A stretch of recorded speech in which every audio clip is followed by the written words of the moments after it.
Oh my gosh, it is absolutely cold and the wind is blowing even worse. I don't know, it could be about 35 degrees, but it's cold here in Texas. I'm going to pick up a fridge right now. That's what I'm going to do. I'm going to pick up a fridge. Let me set my camera down for a second and tell you what I have on the schedule. I got a fridge, I got to pick up a mini dumpster, and then I got to pick up some wood for my studio today. But right now, let me just show you what I'm doing. I'm gonna pick up this fridge really, really fast, okay?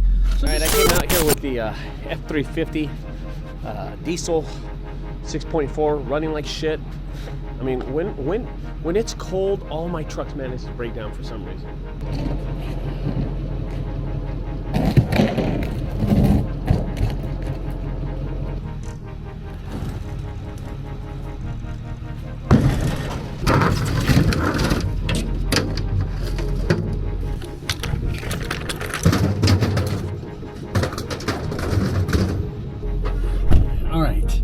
I just finished that job. That was an easy fridge removal. Didn't take me long, loaded it. There you go. It's better, might as well. This is what people pay for a lead. They pay $45 for a lead from another company, and I just did a job that paid me $45. Does that make any sense to anybody? I'm back at it again, backing up to get a mini dumpster. Here we go.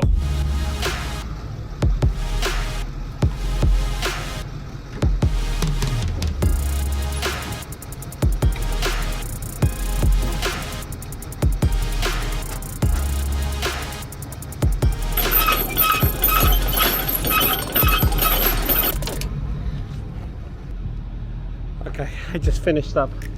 It's actually pretty tiring. I'm going to another job right now.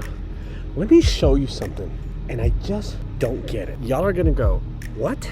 So there's a dumpster right there.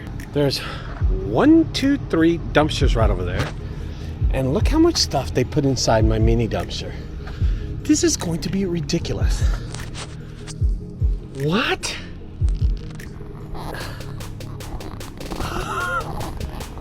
It's enough to fill up the back end of a pickup truck, like half of a pickup load. This thing is probably about maybe 20% full, 25%. It's ridiculous. They pay me for that too. This is why I love mini dumpsters sometimes. They never fill them up. I'm gonna get out of here before they realize that they made a grave mistake. So here's what I'm gonna do.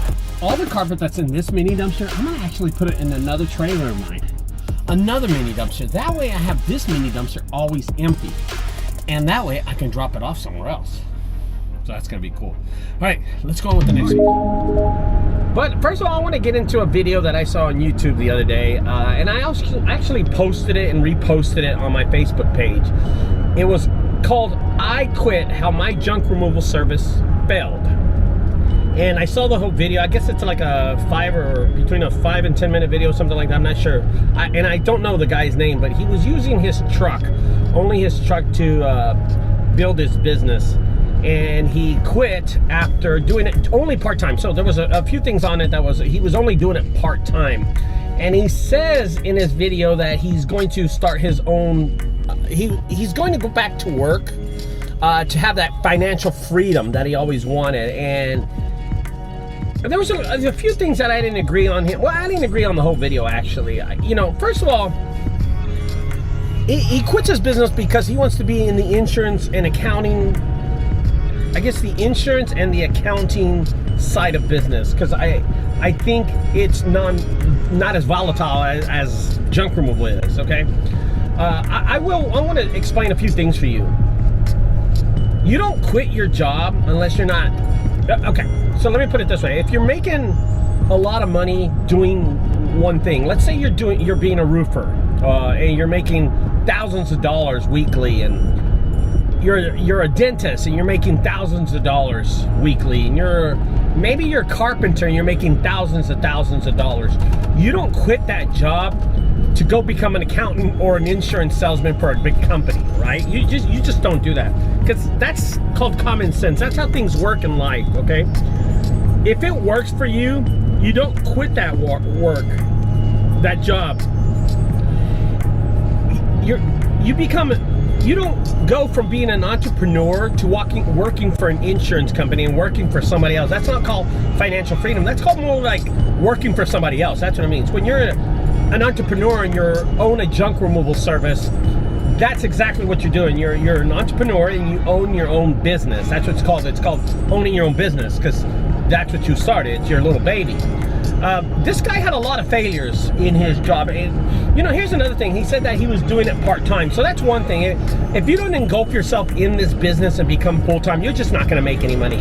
There's no way that you're going to be able to make six figures or $100,000 or $200,000 in this business if you're doing it only part-time, especially on the weekends. Because he told me, I'm sorry, he said in the video he was only doing it after 5 o'clock and on the weekends, Saturdays and Sundays, and sometimes he was spending it with his family. So there was a few things in there that I didn't understand in the video. Either he's doing it on the weekends or he's doing it after 5 o'clock. I'm going to be honest with you. In about 12 years that I've been doing junk removal, I've done maybe about 5 or 6 jobs after 5 o'clock. I rarely don't work after 5 o'clock. I don't think customers want me there at night, just to let you know that, okay? So he was only doing it part-time after work. He never left his first original job. And like I said, if you can't put 100% into this business, you know what?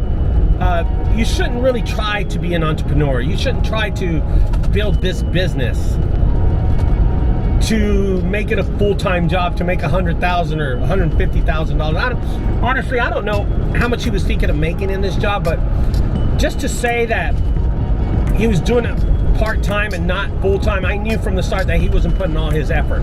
So that was the first thing. The second thing that I noticed in his video was that he did not have a trailer. He was using the back end of his truck. I think only the back end of his truck was what he was using to make money. And if he did have a trailer, it was really small. The whole structure of his business, the whole trailer, the whole, hey, we got to put trash inside something, that was all small. He was using a very small back end of his truck. I think it was the back end of his truck, his pickup truck.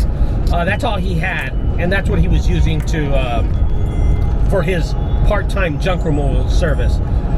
And if he was using a trailer, it was small anyway. It didn't really matter. So if I get this wrong, I apologize. If you see the video, it says, I quit, why my junk removal business failed. That was number 2. Number 3, this goes back to knowing when a person's posts a video on YouTube and some things are not right in the video. You just know that some things that he's saying just don't come out right, and they're not rolling off his tongue right. He says he wanted the financial freedom and was not wanting to work for somebody else and wanted to start his own business. Okay. Number 3, when you start a junk removal business, it's your business. That's what you're doing. You're out there waiting for the phone to ring. You're out there getting and hustling your own jobs. You're doing what it takes to make money. In an accounting, what he said, I saw in the comments that he's going to do accounting and insurance. First of all, in insurance, you're subcontracting insurance from other insurance companies. If you're on your insurance company, if you are your own insurance company, that's different. But I'm pretty sure he doesn't own his own insurance company. So he was just buying insurance from the big companies, making a little cut in between. That's what they usually do. They subcontract this stuff. And then if he's doing accounting, that means he's working for somebody. Someone is giving him work and he's doing accounting for him. If he knew how to do his job right and he's a good accountant, he would have stayed in junk removal and known that there's money in it to do it long term.